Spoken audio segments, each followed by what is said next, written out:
The Tailor of Gloucester by Beatrix Potter. Read and animated by Tim Bulkley.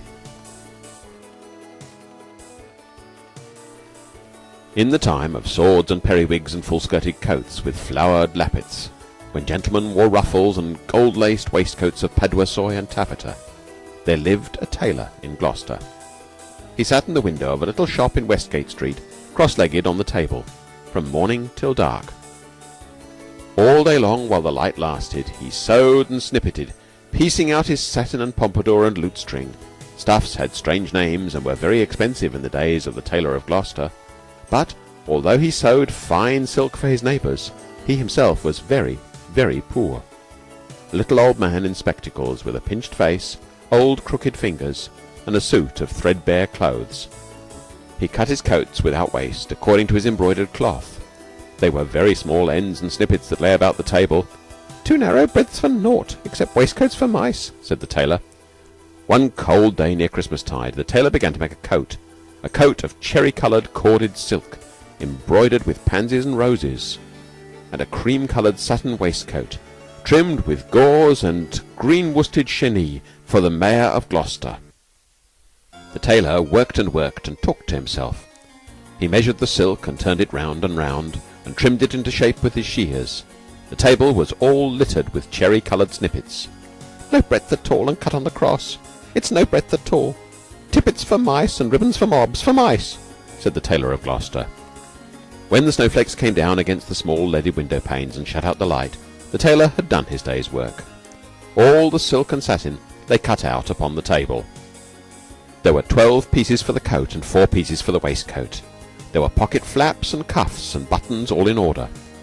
For the lining of the coat there was fine yellow taffeta, and for the buttonholes of the waistcoat there was cherry-coloured twist, and everything was ready to sew together in the morning, all measured and sufficient, except that there was wanting just one single skein of cherry-coloured twisted silk. The tailor came out of his shop at dark, for he did not sleep there at nights. He fastened the window and locked the door, and took away the key. No one lived there at night but the little brown mice, and they run in and out without any keys. For behind the wooden wainscots of all the old houses in Gloucester there are little mouse staircases and secret trap-doors. The mice run from house to house through all those long narrow passages. They can run all over the town without going into the streets. But the tailor came out of his shop and shuffled home through the snow. He lived quite near by, in College Court, next the doorway to College Green. And, although it was not a big house, the tailor was so poor he only rented the kitchen. He lived alone with his cat. It was called Simpkin. Now, all day long while the tailor was out at work, Simpkin kept house by himself. He was also fond of the mice, though he gave them no satin for coats. "Meow," said the cat when the tailor opened the door. "Meow." The tailor replied, "Simpkin, we shall make our fortune, but I'm worn to a ravelling. Take this groat, which is our last fourpence, and Simpkin, take a china pipkin and buy a pen'orth of bread, a pen'orth of milk, and a pen'orth of sausages. And oh, Simpkin, with the last penny of our fourpence, buy me 1 pen'orth of cherry-coloured silk. But do not lose the last penny of the fourpence, Simpkin, for I am undone and worn to a thread paper, for I have no more twist." Then Simpkin again said, "Meow," and took the groat and the pipkin and went out into the dark. The tailor was very tired and beginning to be ill. He sat down by the hearth and talked to himself about that wonderful coat. "I shall make my fortune, to be cut by us. The Mayor of Gloucester is to be married on Christmas Day in the morning, and he hath ordered a coat and an embroidered waistcoat to be lined with yellow taffeta, and the taffeta sufficeth. There is no more left over in snippets than will serve to make trippets for mice." Then the tailor started, for suddenly, interrupting him from the dresser on the other side of the kitchen, came a number of little noises. Tip-tap, tip-tap, tip-tap, tip. "Now, how can that be?" said the Tailor of Gloucester, jumping up from his chair. The dresser was covered with crockery and pipkins, willow-pattern plates, and teacups and mugs. The tailor crossed the kitchen and stood quite still beside the dresser, listening and peering through his spectacles. Again, from under a teacup came those funny little noises. Tip-tap, tip-tap, tip-tap, tip. "This is very peculiar," said the Tailor of Gloucester, and he lifted up the teacup, which was upside down. Out stepped a little live lady mouse and made a curtsy to the tailor. Then she hopped away down off the dresser and under the wainscot. The tailor sat down again by the fire, warming his poor old cold hands and mumbling to himself. "The waistcoat is cut from peach-coloured satin, tambour stitch and rosebuds in beautiful floss silk. Was I wise to entrust my last fourpence to Simpkin? 21 buttonholes of cherry-coloured twist." But all at once from the dresser there came other little noises. Tip-tap, tip-tap, tip-tap, tip. "This is passing extraordinary," said the Tailor of Gloucester, and turned over another teacup, which was upside down. Out stepped a little gentleman mouse and made a bow to the tailor.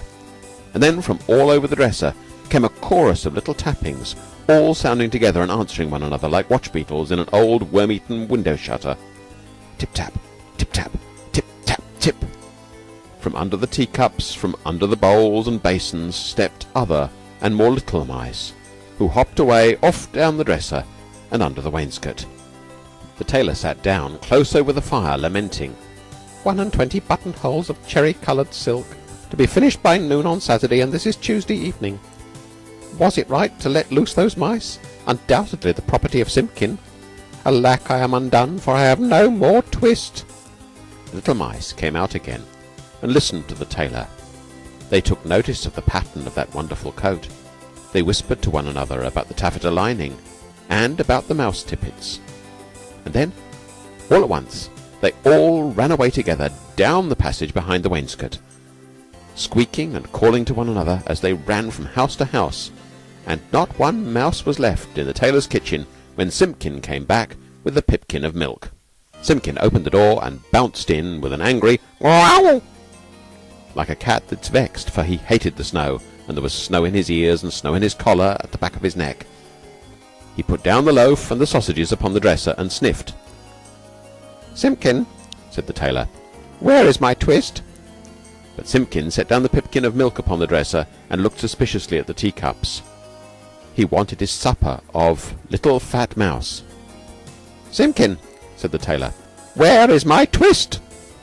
But Simpkin hid a little parcel privately in the teapot, and spit and growled at the tailor, and if Simpkin had been able to talk, he would have asked, "Where is my mouse?" "Alack, I'm undone," said the Tailor of Gloucester, and went sadly to bed.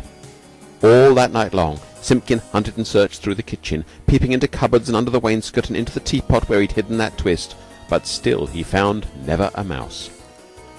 Whenever the tailor muttered and talked in his sleep, Simpkin said "Mouse," and made horrid noises as cats do at night.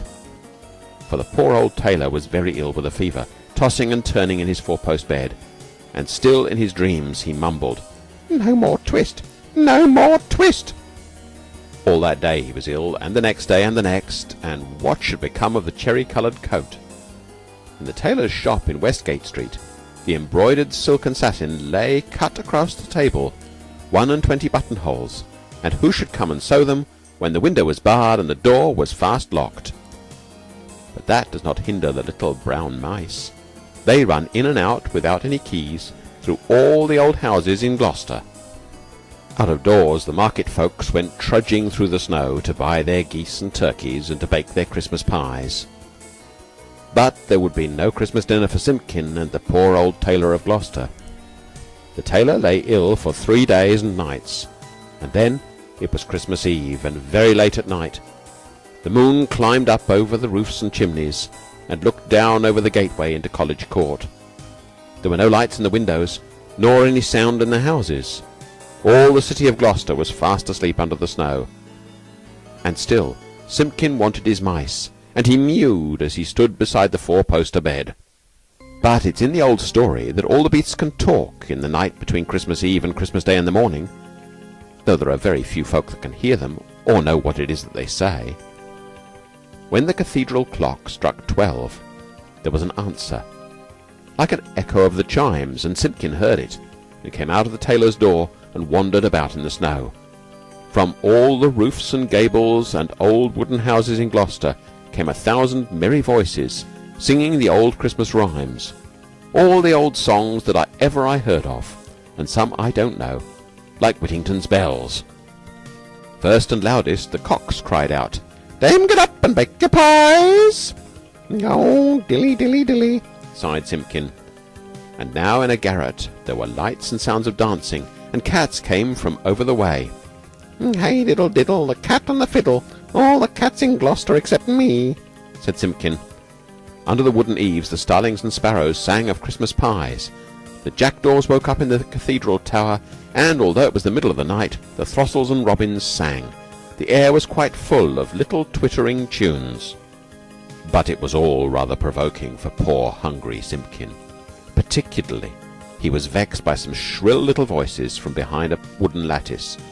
I think they were bats, because they always have very small voices, especially in the black frost, when they talk in their sleep like the Tailor of Gloucester. They said something mysterious that sounded like, "Buzz, quoth the blue fly, hum, quoth the bee. Buzz and hum, they cry, and so do we." And Simpkin went away shaking his ears as if he had a bee in his bonnet. From the tailor's shop in Westgate came a glow of light, and when Simpkin crept up to peep in at the window, it was full of candles. There was a snippeting of scissors and a snappeting of thread, and little mouse voices sang loudly and gaily. 420 tailors went to catch a snail, the best man among them does not touch a tail. She put out her horns like a little kylie cow. Run, tailors, run, or she'll have all of ye now. Then, without a pause, the little mouse voices went on again. Sieve my lady's oatmeal, grind my lady's flour, put it in a chestnut, let it stand an hour.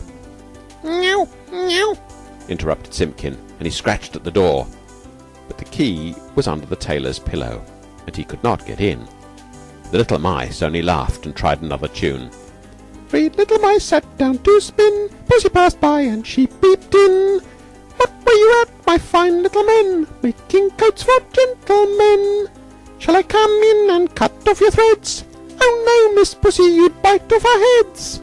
Meow, meow, cried Simpkin. Hey, diddle dinkety, answered the little mice. Hey, diddle dinkety, poppety pet, the merchants of London, they wear scarlet, silk in the collar and gold in the hem, so merrily march the merchantmen. They clicked their little thimbles to mark the time, but none of the songs pleased Simpkin. He sniffed and mewed at the door of the shop. And I bought a pipkin and a popkin, a slipkin and a slopkin, all for 1 farthing. And upon the kitchen dresser, added the rude little mice. Meow! Scratch, scratch! Scuffled Simpkin on the window-sill, while the little mice inside sprang to their feet and all began to shout at once in little twittering voices, "No more twist! No more twist!" And they barred up the window shutters and shut out Simpkin. But still, through the nicks in the shutters, he could hear the click of the thimbles and the little mice voices singing, "No more twist! No more twist!" Simpkin came away from the shop and went home, considering in his mind. He found the poor old tailor without fever, sleeping peacefully. Then Simpkin went on tiptoe and took a little parcel of silk out of the teapot and looked at it in the moonlight, and felt quite ashamed of his badness compared with those good little mice. When the tailor awoke in the morning, the first thing which he saw upon the patchwork quilt was a skein of cherry-coloured twisted silk, and beside his bed stood the repentant Simpkin. "Alack, I am worn to a ravelling," said the Tailor of Gloucester, "but I have my twist." The sun was shining on the snow when the tailor got up and dressed, and came out into the street with Simpkin running before him. The starlings whistled on the chimney stacks, and the throstles and robins sang. But they sang their own little noises, and not the words they'd sung in the night. "Alack," said the tailor, "I have my twist, but no more strength, nor time, than will serve to make me 1 single buttonhole. For this is Christmas Day in the morning, and the Mayor of Gloucester shall be married by noon. And where is his cherry-coloured coat?" He unlocked the door of the little shop in Westgate Street, and Simpkin ran in like a cat that expects something. But there was no one there, not even one little brown mouse. The boards were swept clean, the little ends of thread and the little silk snippets were all tidied away and gone from off the floor. But upon the table, oh joy! The tailor gave a shout. There, where he had left plain cuttings of silk, there lay the most beautifulest coat and embroidered satin waistcoat that ever were worn by a mayor of Gloucester. There were roses and pansies upon the facings of the coat, and the waistcoat was worked with poppies and cornflowers. Everything was finished except just one single cherry-coloured buttonhole. And where that buttonhole was wanting, there was pinned a scrap of paper with the words in teeny, weeny writing: "No more twist." And from then began the luck of the Tailor of Gloucester. He grew quite stout, and he grew quite rich. He made the most wonderful waistcoats for all the rich merchants of Gloucester and for all the fine gentlemen of the country round. Never were seen such ruffles or such embroidered cuffs and lappets. But his buttonholes were the greatest triumph of it all. The stitches of those buttonholes were so neat, so neat. I wonder how they could have been stitched by an old man in spectacles, with crooked old fingers and a tailor's thimble. The stitches in those buttonholes were so small, so small, they looked as if they had been made by little mice. The end.